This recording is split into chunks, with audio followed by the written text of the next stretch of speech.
सर्वदोष निवारणगता सिद्धिरस्तु तदस्तु। सीतारामाभ्यां नमः। मम इष्टदेव मम ग्रामदेवताय नमः।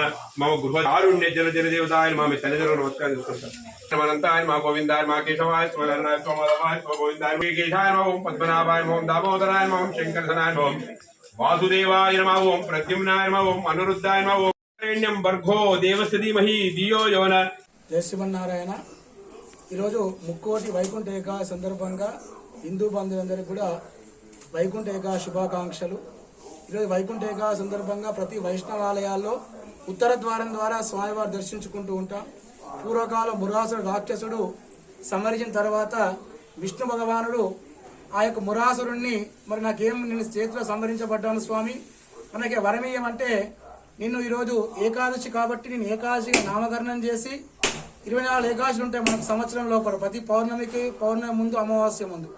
అట్లా కాకుండా ఈ ప్రత్యేకంగా దక్షిణాయనం లోపల ఆ యొక్క సౌరమానం లోపల ధను సంక్రమం అయిన తర్వాత ఈ రోజు నాడు వైకుంఠ ఏకాదశిగా నామకరణం చేసి ఈ రోజు నాడు స్వామివారు ఆ యొక్క మురాసురుణ్ణి వైకుంఠ ద్వారం ద్వారా ఒక వైకుంఠంలోకి తీసుకుపోయాడు।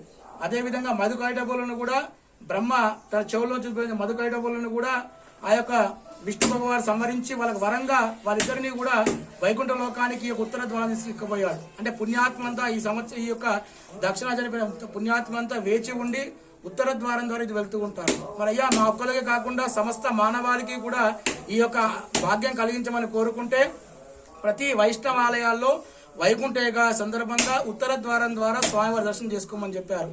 ఇదొక మనకు శ్రీరంగంలో మాత్రం ఉండేది, పది దేవాలయం జరుగుతుంది। మరి ఎందుకొరకు చేసుకోవాలి ఉత్తర ద్వారం ద్వారా అంటే మనిషికి తలపైన సహస్ర చక్రం ఉంటుందన్నమాట।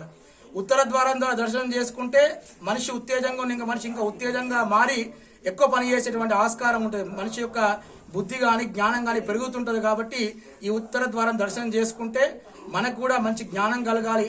అదేవిధంగా ఊర్లో కానీ అన్ని చుట్టుపక్కల ఉండే గ్రామాల్లో కానీ దేశమంతటా కూడా పాడి పంటలు ఆయురారోగ్యాలతో ఉండాలని ఆ యొక్క స్వామివారి అనుగ్రహంతో స్వామివారు మేల్కొని ఉంటాడు। ఈ రోజు నాడు మనకు స్వామివారు ముక్కోటి దేవతలందరూ కూడా ఉత్తర ద్వారం ద్వారా వెళ్ళి ఆ యొక్క విష్ణు భగవాన్ స్మరించుకుంటారు। కాబట్టి మనం కూడా ఉత్తర ద్వారం ద్వారా వెలుచుకుంటే స్వామివారు మనం చూస్తాడు। కాబట్టి ఈ యొక్క రోజు నాడు స్వామివారు దర్శించుకొని ఆ యొక్క స్వామివారి యొక్క కృపకి పాత్రలైతే అన్ని వేళ మనకు ముక్కోటి దేవత పుణ్యఫలం వస్తుంది।